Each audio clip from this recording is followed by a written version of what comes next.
Hi, this is Mashnu, and I've been looking at your game, the game that you sent me, that you played on the Polish third league with a tempo of 2 hours for each player. This is a win that you sent me. You were playing white here, and it's a very exciting game, a very nice attack and some beautiful tactics. I find also very interesting the variation that is played here, because in fact your opponent played a variation that he didn't understand. That's my opinion. The funny thing is that yesterday I received a game from someone else on YouTube to be analyzed, and he was playing white as well in this same Volga gambit, and well, let me go through the moves to tell you what I want to emphasize. That in this Volga gambit, after a6, in this other game that I received, the player played, he took the gambit, he took on a6, and I advised him to have a look at the variation that you play in this game, b6. So I was very happily surprised to receive now your game with this b6 variation, because my advice to this other user was that if you play b6, you often get positions that are different from the normal Volga gambit positions, in the sense that after b6 black has to choose a different type of play. He doesn't longer is not longer able to develop his bishop to a6, and is not longer having these two open files, the A and the B file. So this actually asks from the black players to understand this new type of position that arise here. Now in your game, queen takes b6, knight to c3, d6, it's all theory, e4, g6, knight to f3, and now bishop to g4. I had seen this position before with queen to a4 check here. That is another way of solving this pin problem that you have here. You played bishop to e2, and another option is to play queen to a4 check, and actually black must return with his bishop to d7 now, and after that you can go to c2 with your queen, and then the pin problem is solved, so your knight can go as usual to d2 and then to c4. If I move just a few moves back here, knight to d7 is not good, because you simply play knight to d2 then, and then the bishop is not well placed here on g4, and you have your knight to c4 move still. So this is another way actually to deal with this bishop g4 pin. Bishop to u2 is what you did, then bishop to g7, and now knight to d2. The result of this is in fact that black trades the light squared bishops. Now in some variations in the Benoni, modern Benoni, and in the Volga gambit, this bishop, this light squared bishop, sometimes is a problem for black to find a good place to place it. So perhaps playing the queen a4 idea is advisable, since then you force black to keep playing with this light square bishop that cannot find easily good squares. Well, that's an idea actually, let's say, as a probable home analysis for you if you want to look at this other idea, queen a4 check. Castle, knight to b7, knight to c4, queen to c7, and bishop d2. I was a bit surprised about this bishop d2. I haven't seen it before. What I mostly see in this variation is that, well, the knight goes to c4 like you did, and then the pawn is advanced to a4 and a5, so you have total control over the square b6. The counterpart of this this setup is that the b2 pawn might become a target, as well as the squares b4 and b3 for black, if black tries to enter here with a rook, for example, and the knight wants to go to b6. That's the, let's say, the good thing about this idea of advancing the a pawn. You played bishop to d2, and now here I expected black to play knight to b6, knight to b6 to trade these knights, because your knight is stronger than his knight. So here if knight takes and then rook to b1 to defend the b2 pawn, rook a to b8, b3 perhaps, and then the rook to c8.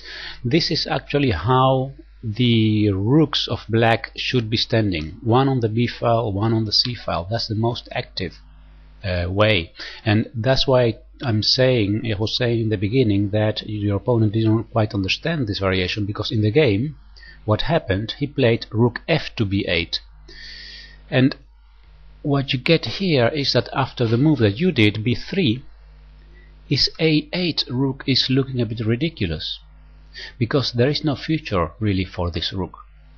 In fact, with a rook on b8 and the other one on c8, after trading these knights here, then both rooks have future, one on the alpha open file and the other one on eventually supporting c5, c4. So that's, let's say, if your opponent would really understand this variation, he would have chosen for this this setup with the rooks.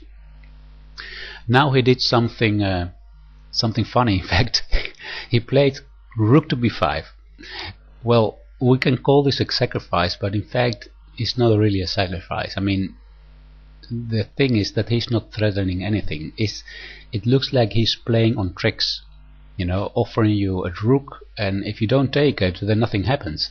So if you, like you did, you don't take it, then black actually has lost the tempo, because that rook will have to return later in the game. Here you played rook a to c1, and oh well, let's have a look, of course, what would happen if you take it. It is, black gets compensation, absolutely.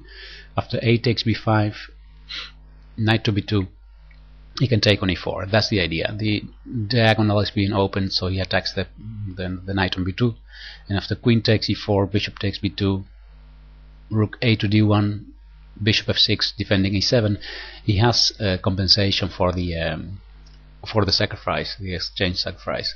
So it's very good that you didn't go into this. And I'll go back to the position now. Here you played rook a to c1. Now I wonder if this is the correct square, the correct file for the rook. I was looking at, instead of this, rook a to e1, with the idea that white's strategy in this kind of positions is to attack in the center like this, and in that case it would be handy to have one rook on the f file and one on the e file. And the way you placed it, rook a to c1, we see that this rook actually is a bit, well, it's defending the knight on c3 perhaps. I don't know, perhaps that was your idea, to use the bishop later and keep the knight defended, something like that. But I find that the rook on e1 would be actually a better preparation for your later plan of advancing the f pawn and the e pawn. Let's go back to the game. Rook a to c1 played, rook to b7. Here we see that he regrets his idea of sacrificing this rook. You play f4, knight goes to e8, now rook f to e1. So here you see that you need a rook on the e file. Now if the other one would be on the f file, those two rooks here, it would be stronger, I think. He plays again rook to b5 here. Now it starts to become a bit funny, because we see that black doesn't have a clue what to do. So he tries this sacrifice, just seeing if you are hungry, but of course you choose simply the best continuation. That's continuing with your own attack on e5, and he's actually simply losing time moving this rook from b8 to b5, back to b7, back to b5. Knight b6 played. Well, that's the first logical idea now of black to trade these knights there. You took on d6. He took with the pawn. Interesting is here to see what happens after knight takes d6, by the way. You can take the rook, and if he retakes, then trade on d6. and this position is better for you. In the game you chose he chose to take with the E pawn, and that resulted in a beautiful attack from your side and a beautiful queen sacrifice. So here he took E takes, knight takes b5, a takes b5, knight takes b6, queen takes b6, and I'm sure that when you did these captures you already had planned this nice sacrifice. Queen takes e8, that's smashing, must be taken, there is no choice. And after rook takes, bishop f8, f5 of course, planning to threaten checkmate on f8. King to g7, he tries to escape, and now you persuade him to come forward with f6. King takes f6 is the only option, otherwise the same, bishop h6 comes, rook takes f8, and now you have more than enough compensation materially and positionally. You have this, his king is vulnerable, your pieces are active. He tries c4 with check, king goes to f1, h5 is again something that shows that he doesn't really know what to do, and in fact there is not much to do.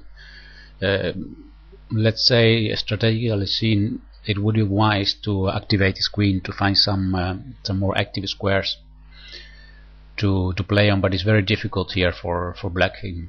I don't see any way to save the game here. He played h5, that is in fact giving you an extra tempo. You played a rook to e8, a quick look at bishop to c3. That was actually a way to get in this pawn, because the king is forced to come forward, and actually the king is also coming to a more dangerous place in the board. But in fact what you did of course also wins. Rook e8, he took some on b3, and now bishop c3 check. So this prevents the king from going back to his shelter. He comes to f5, king to e2. It's a nice move, making the square f1 available for your rook. And here we see how helpless this queen is actually there. She's so passive. There's no activity, no good places to go. h4 played, h3, taking away the g4 square. The king goes to g5, check, king f6, now rook f1 check, and it's almost over. After king to g7, again a check here, and now you have a mate in 2 moves, check and checkmate on f6. It's a beautiful mating pattern. So well, summarizing, I must say it's clear that you understood the opening better than he did. I think this game must have been quite frustrating for your opponent, because he plays the Volga gambit and you choose the variation that he doesn't understand, and he doesn't know how to deal with this. You take your chances to attack, prepare an attack, breaking through the center, and then this beautiful queen sacrifice. Now I hope you find interesting this few extra ideas that I'm giving you about placing the rooks on the right files, not only looking at your opponent's rooks but also your own rooks. In the game this worked out well what you did, but it could be perhaps a little improvement. I'm talking about this moment where rook a to c1, rook a to e1 would have been more consistent with your own plan of playing f4 and e5. And another thing perhaps you find interesting to look at is this idea after bishop to g4 to solve the pin problem with queen to a4 check and then queen to c2, and then you are actually standing very well, since the knight cannot go any longer to d7. You don't have any pin problem here, so you can continue with your plan. And this is a4 a5 is I don't know if you know this variation with a4 a5, is something worth look at. it often paralyzes a bit the idea of black of using the b6 squared for his knight to trade it against your c4 knight.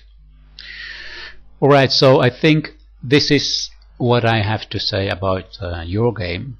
I like your aggressive style, and I hope you keep playing this style and winning beautiful games with this kind of nice tactics. Well, I hope you like this, and well, you can go to my website and do a donation if you like, and I hope to see you next time. Alright, thanks and best wishes.